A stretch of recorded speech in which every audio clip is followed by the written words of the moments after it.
1992. Whitney Houston was standing at the absolute peak of her career when Clive Davis placed a contract on his desk and said the words that would change everything. "This gives you complete creative control, Whitney, but it also means you're on your own." The Bodyguard soundtrack had just become the best-selling album by a female artist in history. Whitney was untouchable, unstoppable, and about to make the biggest decision of her life. The contract Clive was offering wasn't just a new deal. It was a test, a challenge, and perhaps a trap, because with total freedom came total responsibility. And as Whitney read through the pages that would redefine her future, she realized that Clive wasn't just offering her control. He was asking her to prove that she could succeed without him. What happened in that office over the next 6 hours would determine whether Whitney Houston was truly a self-made legend or merely the creation of a master architect. The answer would shock both of them. The numbers were almost incomprehensible. 17 weeks at number 1, 44 million copies sold worldwide, 6 Grammy nominations. The Bodyguard soundtrack hadn't just been successful. It had rewritten the rules of what a soundtrack album could achieve. And at the center of it all was one song, one performance, one voice that had captured the entire world's attention. "I Will Always Love You" had become more than a hit. It had become a cultural phenomenon. Whitney Houston should have been celebrating. She should have been basking in the glory of the biggest success of her already legendary career. But instead, she sat in her hotel room in Beverly Hills, staring at a phone message from Clive Davis that simply read, "We need to talk. Tomorrow, my office. Come alone." That phrase, "come alone," troubled Whitney more than she wanted to admit. In 10 years of working with Clive, he had never asked her to meet without her management team present. Every negotiation, every major decision, every career-defining moment had involved lawyers, managers, and advisors. The fact that Clive wanted this meeting to be completely private meant something significant was about to happen. Whitney's husband, Bobby Brown, noticed her anxiety that evening. "What's wrong?" he asked, finding her packing their hotel suite at midnight. Whitney showed him the message. Bobby read it and immediately understood the implications. "He's going to offer you something big," Bobby said. "Something he doesn't want other people weighing in on." Whitney nodded. "That's what scares me." Bobby sat down beside her and took her hand. "Baby, you just created the biggest-selling soundtrack in history. You have all the power right now. Whatever he offers you, remember that."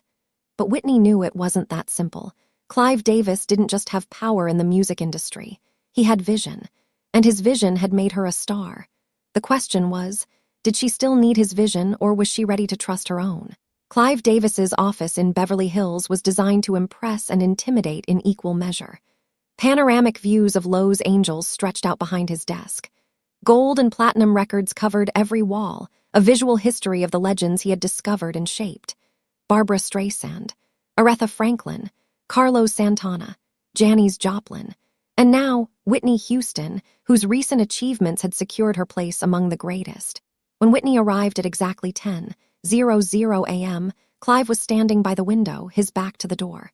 He didn't turn around immediately when she entered. Instead, he let her take in the view, the office, the weight of everything his career represented. 17 weeks, he finally said, still facing the window. "I've been in this business for 30 years, Whitney. I've worked with the greatest artists of multiple generations, and I have never, ever seen anything like what you just accomplished." He turned around, and Whitney was surprised to see something unexpected in his expression. Not pride, exactly. Not satisfaction. It was something more complex. Something that looked almost like sadness. "Sit down," Clive said gently. "We have a lot to discuss." As Whitney settled into the chair across from his desk, Clive pulled out a folder. He opened it carefully, almost reverently, and removed a document. Without saying a word, he slid it across the desk to Whitney. "Read this," he said simply. "Take your time. Don't say anything until you've read every word."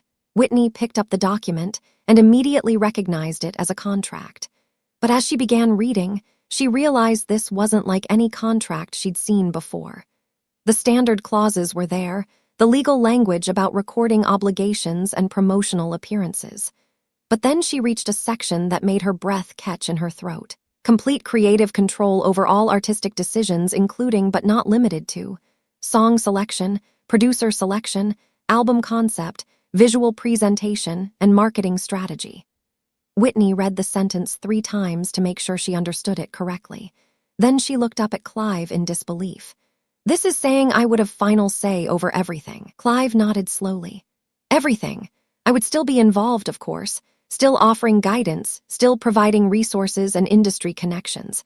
But the final decision on every creative aspect of your career would be yours and yours alone." Whitney felt her heart racing. This was what every artist dreamed of: total autonomy, complete freedom. But something in Clive's tone suggested there was more to this offer than simple generosity. She continued reading and found the catch. The contract was for 3 albums with an option for 2 more. But unlike her previous contracts, which guaranteed substantial advances and marketing budgets regardless of sales performance, this contract tied everything to results. If an album succeeded, Whitney would receive unprecedented profits and bonuses. But if an album failed, she would bear a significant portion of the financial risk. "You're making me a partner," Whitney said, understanding dawning.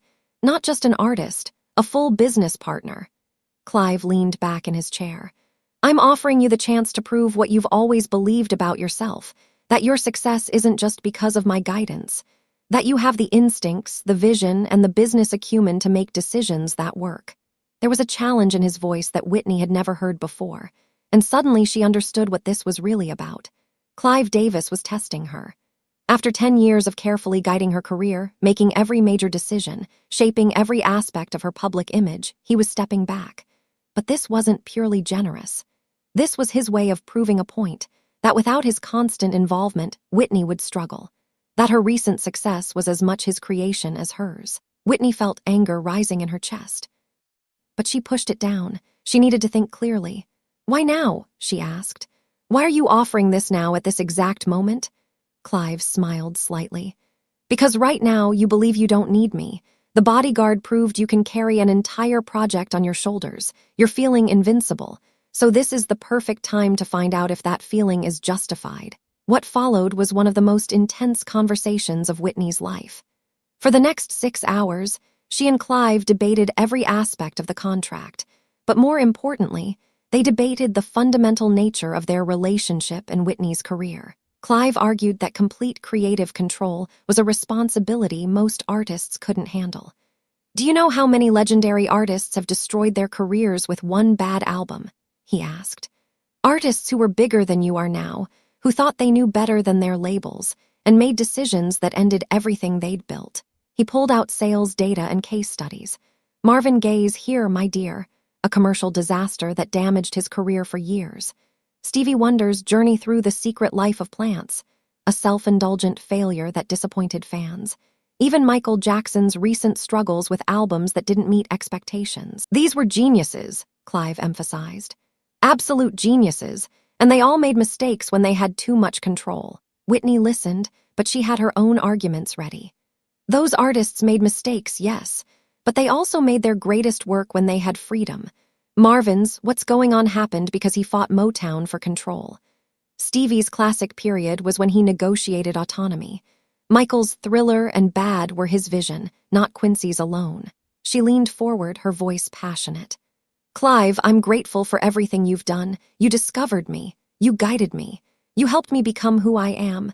But I'm 30 years old. I've been in this business for 10 years. At some point, I need to stand on my own, not because I don't value your input, but because I need to know I can." The conversation shifted to specific scenarios. Clive presented hypothetical situations.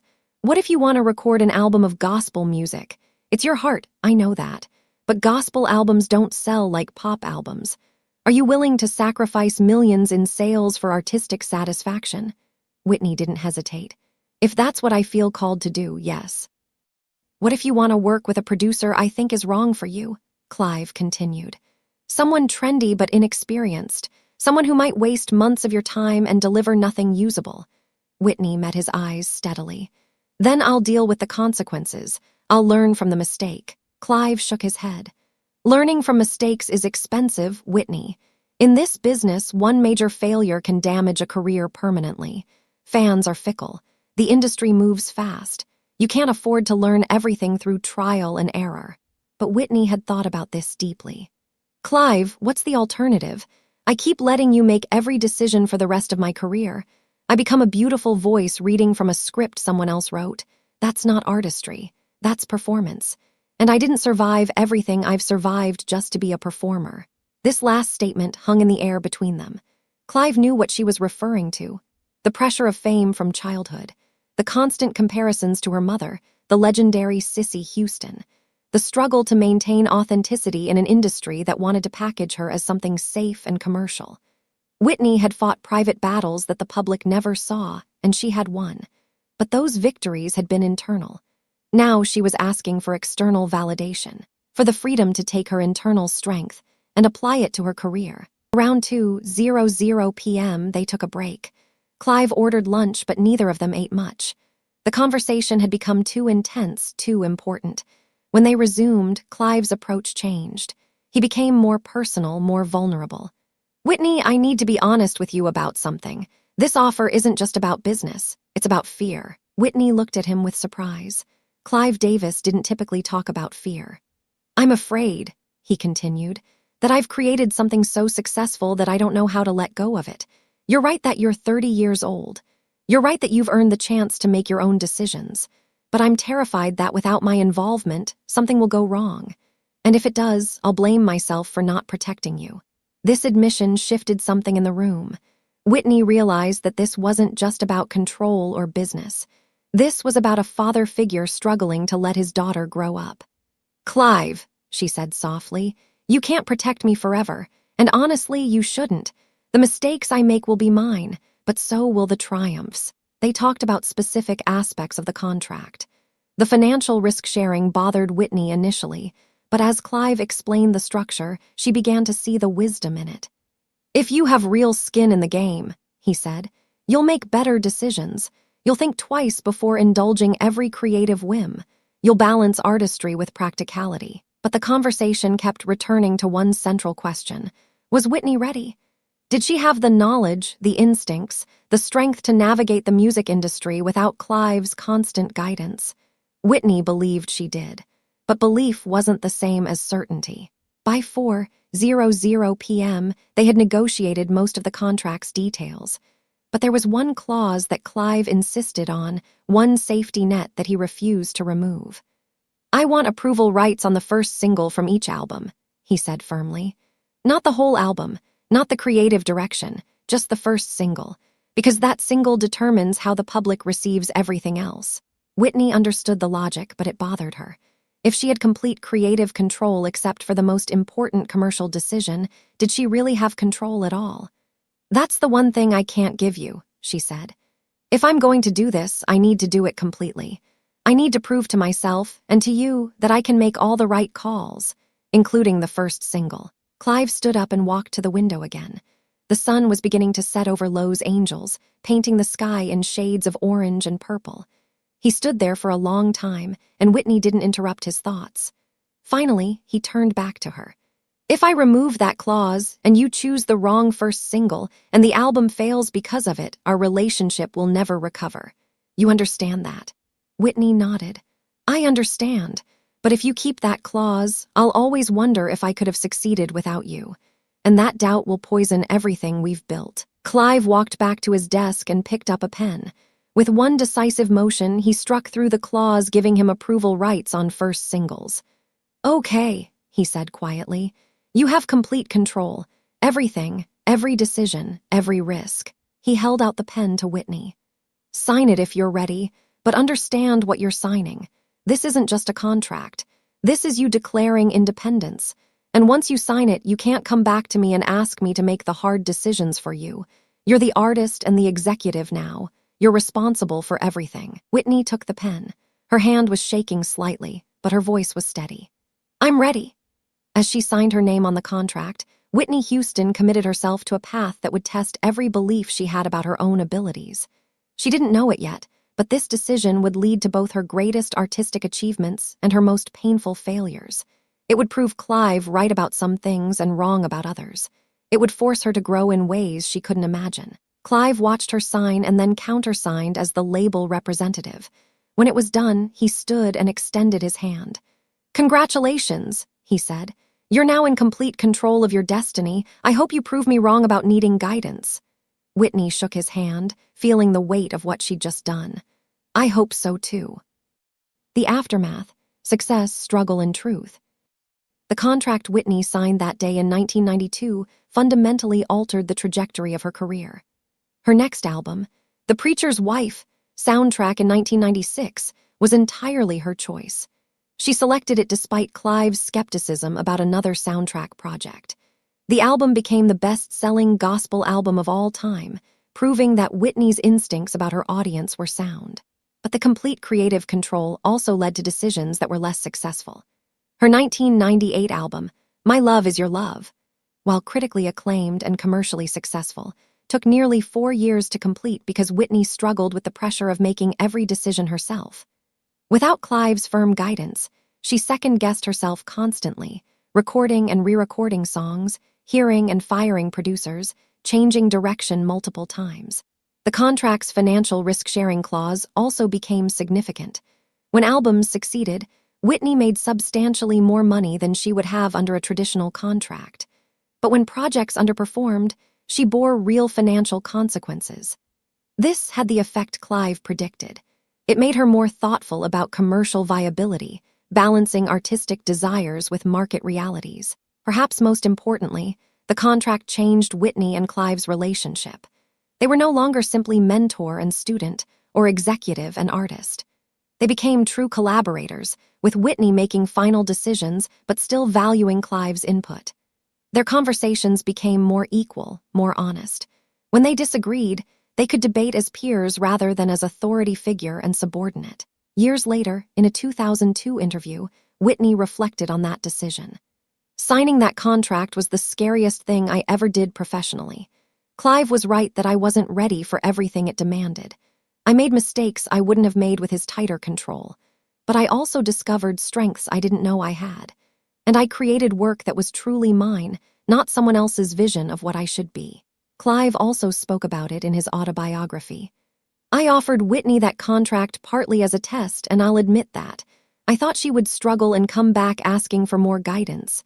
But she surprised me. She didn't just survive the responsibility. She grew into it. She became a true artist, not just a performer, and our relationship became richer because of it. The contract contained one final clause that neither Whitney nor Clive discussed much publicly. After the initial 3 albums, if both parties agreed, they could return to a more traditional structure with the label having more creative input. This escape clause was Clive's insurance policy and Whitney's safety net, but they never exercised it. Once Whitney had tasted true creative freedom, despite its challenges, she never wanted to give it up. Looking back, the contract Whitney signed in 1992 represented a pivotal moment not just for her career, but for how the music industry understood artist autonomy. Before that, most major artists operated under heavy label control. Creative decisions were made by executives who believed they knew the market better than the artists themselves. Whitney's success under complete creative control helped pave the way for other artists to negotiate similar freedoms. But the contract also revealed an important truth. Creative freedom isn't always the blessing artists imagine it will be. With freedom comes pressure, responsibility, and the very real possibility of failure without anyone else to blame. Whitney discovered that sometimes having a strong mentor making firm decisions was actually easier than having to make every decision herself. The most profound impact of that contract, however, was on Whitney's sense of self. For the first 10 years of her career, she had been in some ways Clive Davis's creation. He had shaped her image, selected her songs, guided her career moves. She was phenomenally successful, but she always wondered, was this success really hers or was it his? The contract answered that question. When Whitney succeeded under complete creative control, she knew it was because of her choices, her instincts, her vision. When she struggled, she knew it was because of her mistakes, her miscalculations, her learning process. Both the triumphs and the failures were authentically hers. And that authenticity, that ownership of her entire career arc, gave Whitney something more valuable than any hit record. The knowledge that she was a complete artist, not just a talented performer following someone else's script. In the end, Clive's test wasn't meant to prove Whitney would fail. It was meant to prove she could succeed on her own terms. And in that regard, both of them got what they needed. Whitney proved her independence and artistic integrity.